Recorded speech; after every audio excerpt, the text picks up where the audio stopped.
Defining CNC mill-turn kinematics is very similar to 4 and 5-axis milling machines. Let's define all types of CNC mill-turn kinematics together. There are two types of mill turns you can define in Monospos Developer. With turret. With B-axis head. You will see what these are in a few seconds.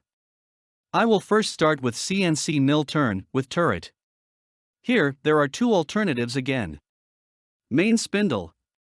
Main and sub spindle. If your machine has just one chuck, or in other words, one C-axis, you should select main spindle. Here, you can see the 3D model of the CNC, which is created automatically with my selections. C-axis properties are displayed here, and they are very similar to rotary axis parameters of 4-axis milling machines.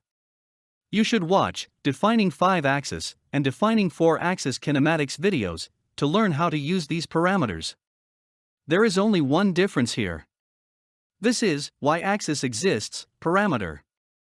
Some C-axis mill turn machines have Y-axis, and some do not. If your CNC has Y-axis, you should select this parameter as true. If your machine has also sub-spindle, you should select main and sub-spindle.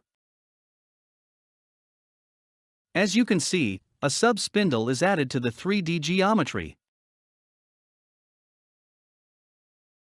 You also see two rotary axes here now.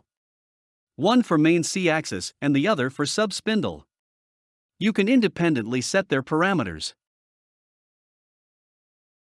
The next machine type is mill turn with B-axis head. Again, this has the same two alternatives. Main spindle. Main and sub-spindle.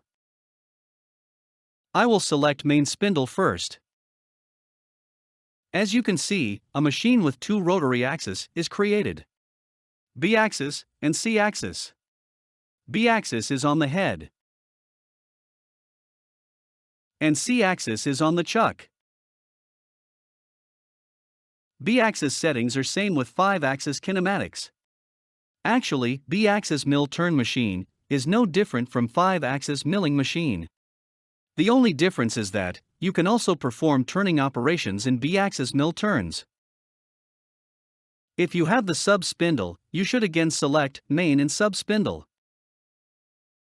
This will add one more chuck, and therefore one more C-axis to your machine.